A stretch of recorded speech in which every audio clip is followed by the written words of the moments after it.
Thank you very much. We'd now like to invite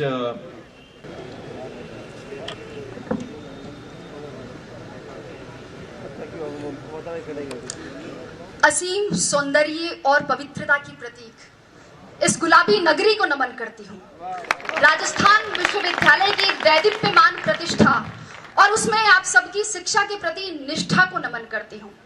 वह वटवृक्ष जिसकी छांव में यह विश्वविद्यालय परिवार फल फूल रहा है, ऐसे कृतज्ञता अभिभूत और जीवन सौंदर्य के पारखी माननीय कुलपति महोदय को नमन करती हूँ। जल से इसे सींचने वाले विद्वत शिक्षक समाज को नमन करती हूँ।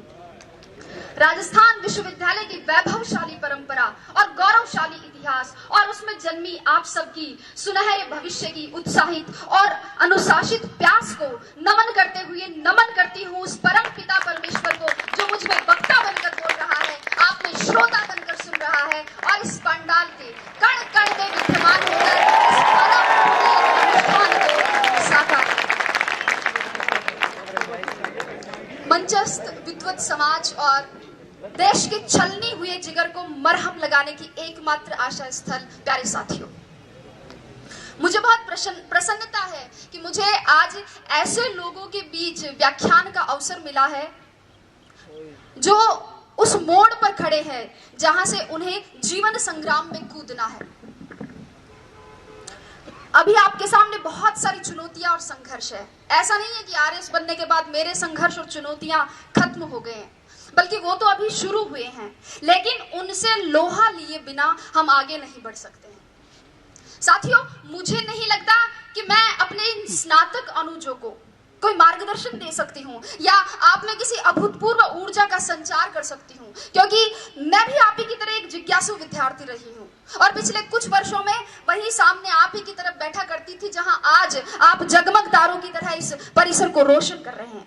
किंतु मैं इतना जरूर कह सकती हूँ कि यहाँ सिखाए जाने वाले उस श्रम, उस धैर्य, उस मार्गदर्शन, उस शैक्षिक वातावरण, शिक्षकों की विद्वता और अनुशासन के आवरण को यदि जीवन में उतार लिया जाए तो असंभव कुछ भी नहीं है। जैसा कि एक साथी ने कहा था, वैसे ही मेरे साथ में भी यही घटना है। मुझे भी प्रशासन में आने से पहले ये पता नहीं था कि आरएस क्या होता है, वो क्या करता है। स्कूल में साथी लड़कियों ने कह दिया कि हम आरएस बनेंगी, तो मैंने भी 9th क्लास का रिजल्ट आते ही अपने बाल मन में पूरे घर में ये सार्वजनिक उद्घोषणा कर दी कि मैं आरएस बनूंगी।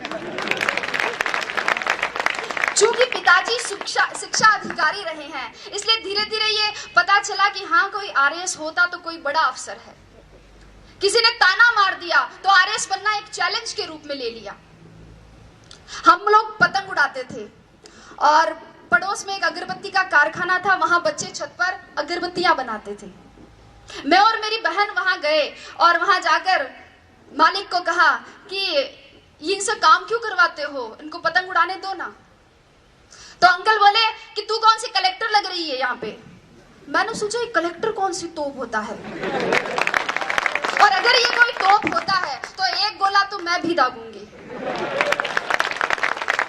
धीरे धीरे परिवेश बढ़ा, लोगों से जुड़ाव बढ़ा, एक आरएस अधिकारी के अधिकार, दायित्व और दायरे को समझा और फिर खुद के अंदर झांका तो देखा और पाया कि हाँ, मैं किसी काम को योजनाबद्ध तरीके से कर सकती हूँ, किसी बात के पक्ष और विपक्ष पर विचार कर सकती हूँ, नेतृत्व क्षमता भी है, अपनी बात दूसरों तक संप्रेषित कर सकती हूँ। मम्मी और चाची का झगड़ा हो जाता तो उन्हें मना भी लेती हूँ, और दादी का आशीर्वाद तो है ही है। मैं आरएस बन सकती हूँ, मैं आरएस बनूंगी। और तब मैंने सोचा कि न गरज किसी से, न वास्ता किसी से, मुझे काम है अपने काम से, तेरी जिक्र से, तेरी फिक्र से, तेरी याद से, तेरे नाम से। और आरएस को ही मैंने अपनी जिक्र और फिक्र बना लिया। और साथियों, यही सम्मिलित कारण और घटनाएं हैं जिनके परिणाम स्वरूप मैं आज यहाँ आपके सामने उपस्थित हूँ। ये सब कहने का मेरा मकसद सिर्फ और सिर्फ इतना ही है कि आप सब ये तय करें कि आप आरएस आईएएस क्यों बनना चाहते हैं, अपना उद्देश्य निश्चित करें। आपके भी आरएस आईएएस बनने के मेरी तरह अनेक कारण और बहुत सारी प्रेरणाएं हो सकती है, लेकिन अब समय यह है कि समय रहते उनको पहचानें। रिजल्ट आने के 5-7 महीने तक मुझसे एक सवाल बार बार पूछा गया और शायद उसी सवाल का जवाब देने के लिए आज भी यहाँ बुलाया गया है कि आपकी सफलता का रहस्य क्या है, उसका मूल मंत्र क्या है। साथियों, और मेरा जवाब हर बार घुमा फिराकर एक ही होता है, परिश्रम, परिश्रम और परिश्रम। लेकिन ये समयबद्ध, सकारात्मक और लक्ष्योन्मुखी होना चाहिए। टॉपर कोई भी हो सकता है, आवश्यकता सिर्फ लगन, मेहनत और धैर्य की है। थोड़ा संक्षेप में बात करते हुए अब मैं आती हूँ परीक्षा के विविध स्तरों पर। जैसा कि आप सभी को पता है, परीक्षा के 3 स्तर है। संक्षेप में ही चर्चा करूंगी। प्रारंभिक स्तर पर, प्रारंभिक परीक्षा के लिए एक एक बिंदु की तैयारी के लिए सटीक और स्पष्ट तैयारी की जरूरत है।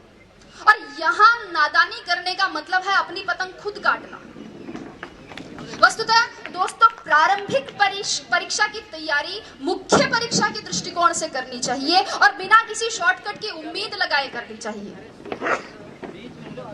जिस व्यक्ति ने कभी हाथी नहीं देखा है, अचानक उसके सामने अगर हाथी आए तो क्या होगा? डर जाएगा।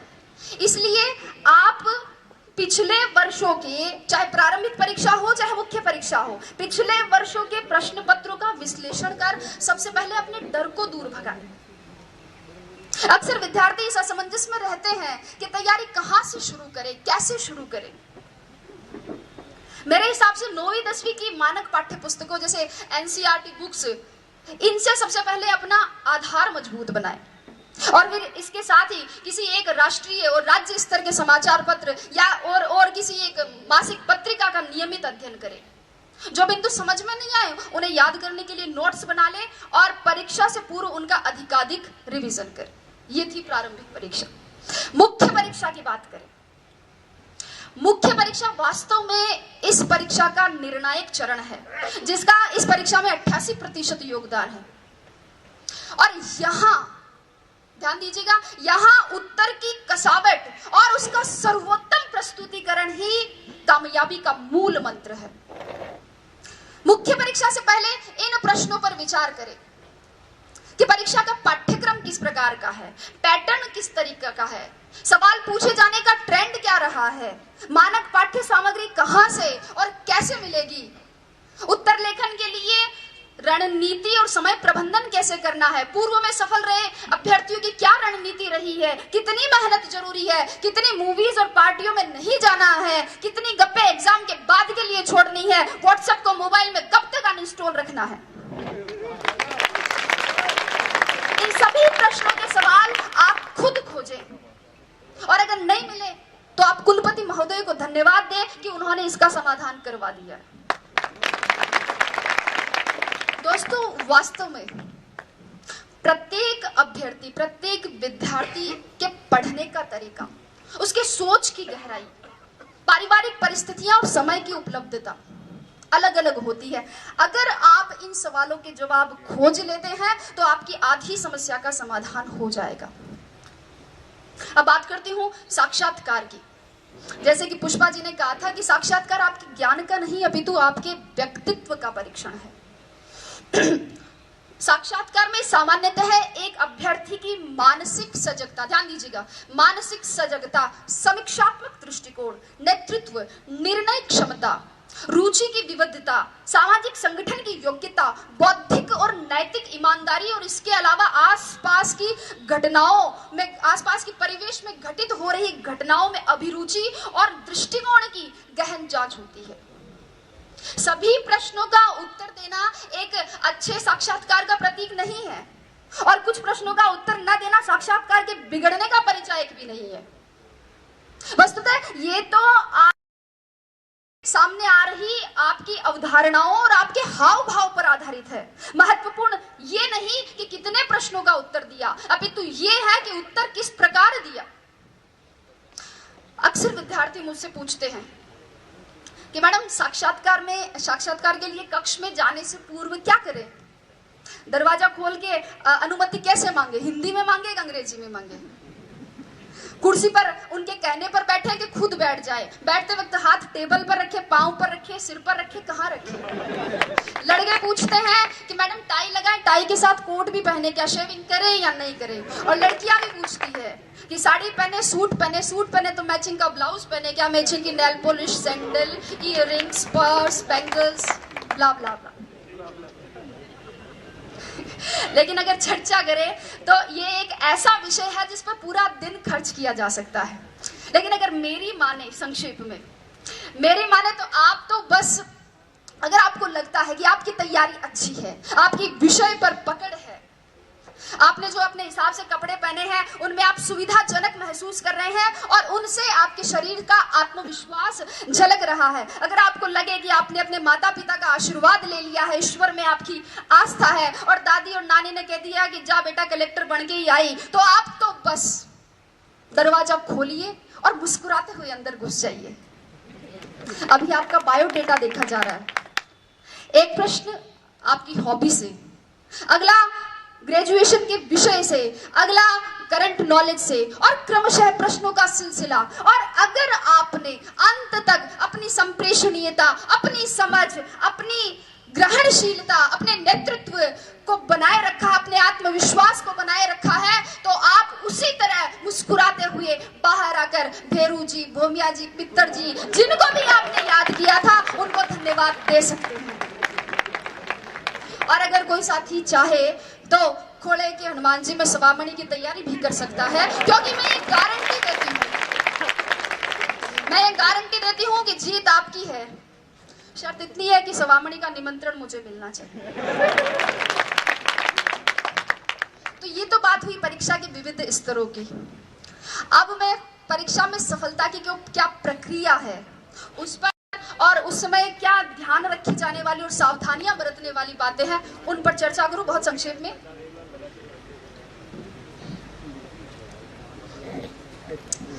चूंकि अपनी ये जो सफलता की प्रक्रिया, इसको मैं एक कृषि के रूपक से बताना चाहूंगी। अगर मैं बोल रही हूं और आपको लगता है कि समय ज्यादा नहीं हो रहा और आप बोर नहीं हो रहे, तो एक बार तालियां बजाकर स्वागत करें।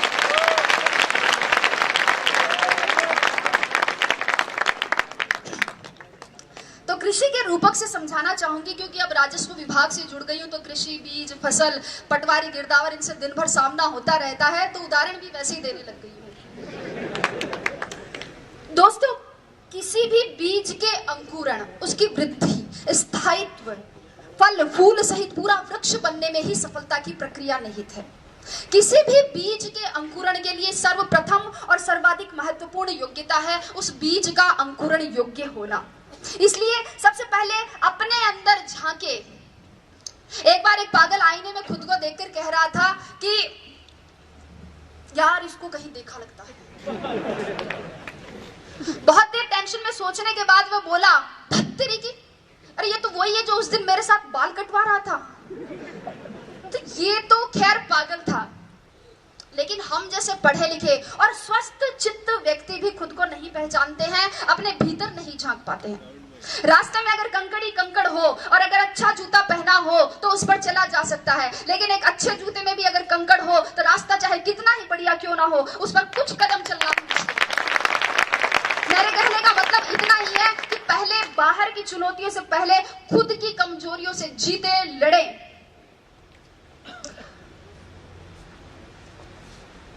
बीज के अंकुरण के बाद अंकुरण के लिए आवश्यकता होती है उपजाऊ भूमि की, और मुझे नहीं लगता कि प्रतियोगिता के दौर में उपजाऊपन के मामले में राजस्थान विश्वविद्यालय का कोई सानी होगा।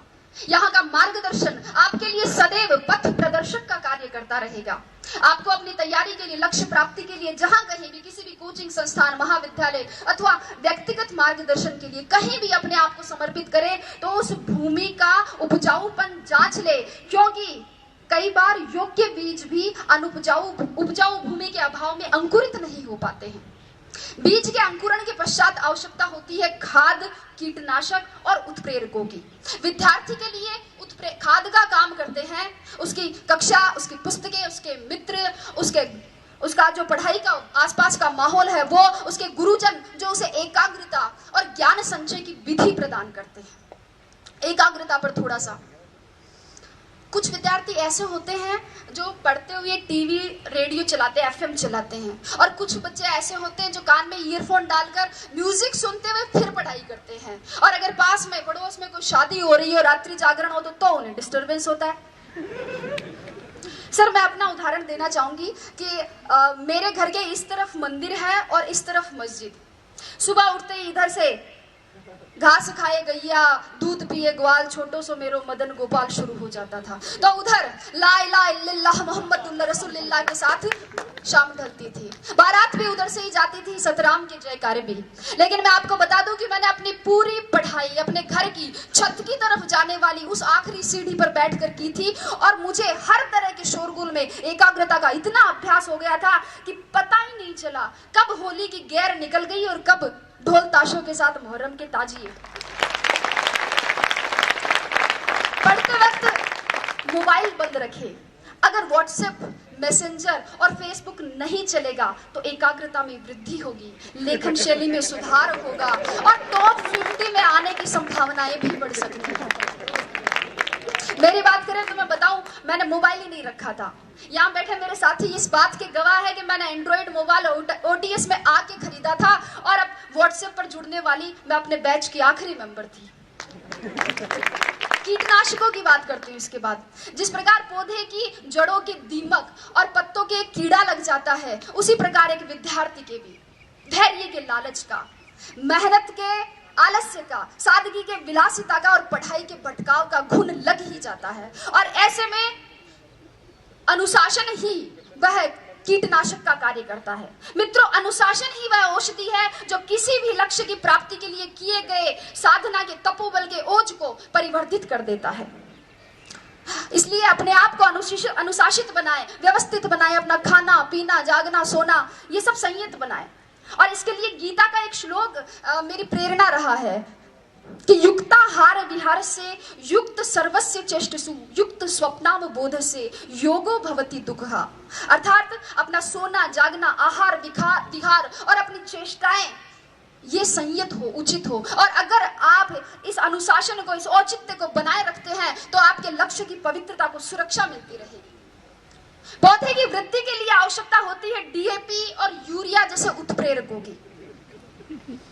ये उत्प्रेरक भी दो प्रकार के होते हैं। एक तो वे जो पौधे में वृद्धि तो करते हैं किंतु उसमें ऐसे विकार उत्पन्न कर देते हैं जिन्हें हम आजकल सब्जियों और गेहूं में कीटनाशकों के दुष्प्रभाव के रूप में देखते हैं।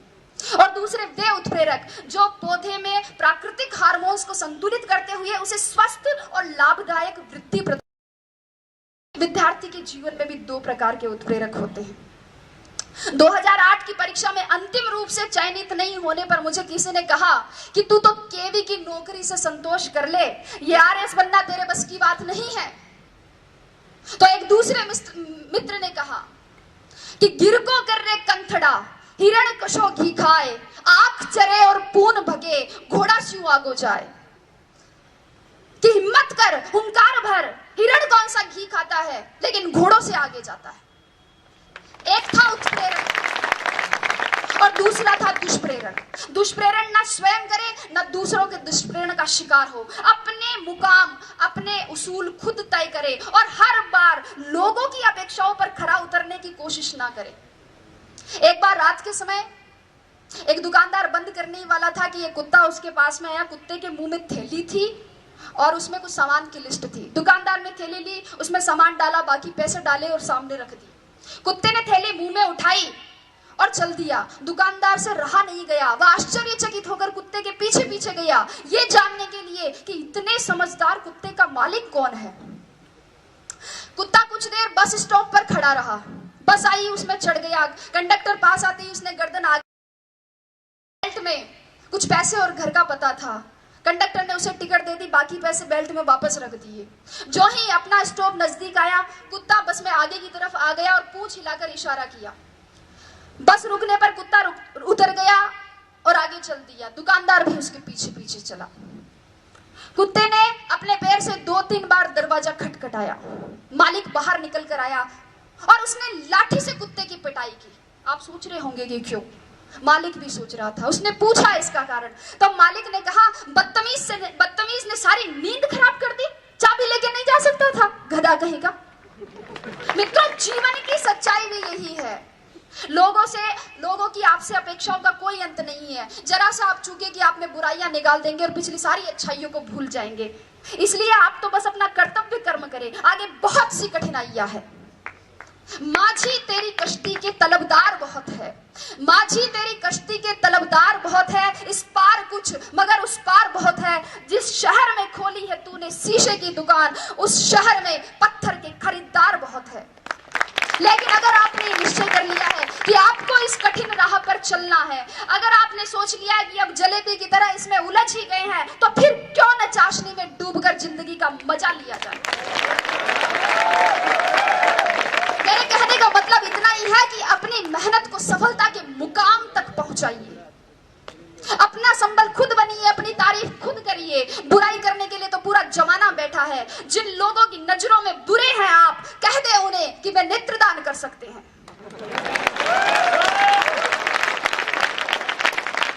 अपने आसपास के परिवेश में केवल उन्हीं तत्वों को प्रविष्ट होने की अनुमति दे जो सकारात्मक हो, विचारात्मक हो, बोधात्मक हो, सही दिशा देने वाले हो। अन्यथा आपके मस्तिष्क में क्रोध, ईर्ष्या और द्वेष के रासायनिक दुष्प्रभाव दिखने लगेंगे, जो आपकी सोने की थाली में पीतल की मेख जैसे अशोभनीय लगेंगे। तो अंत की ओर बढ़ते हुए मैं अब कहूंगी कि इन सभी तत्वों के साथ अब एक तत्व और बच जाता है, और वो है जीवनदायी जल, जिसकी आवश्यकता पौधे को वृक्ष बनने तक रहती है।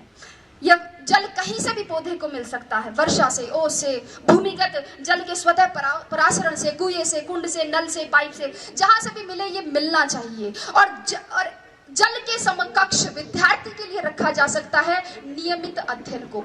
जब तक आपके सपनों की जड़ों को नियमित अध्ययन का पवित्र जल सींचता रहेगा, तब तक आपके सपनों के पंखों में उड़ान रहेगी, जुनून में जान रहेंगी, जड़ें जमीन से जुड़ी रहेंगी और नजरों में हदें आसमान रहेगी।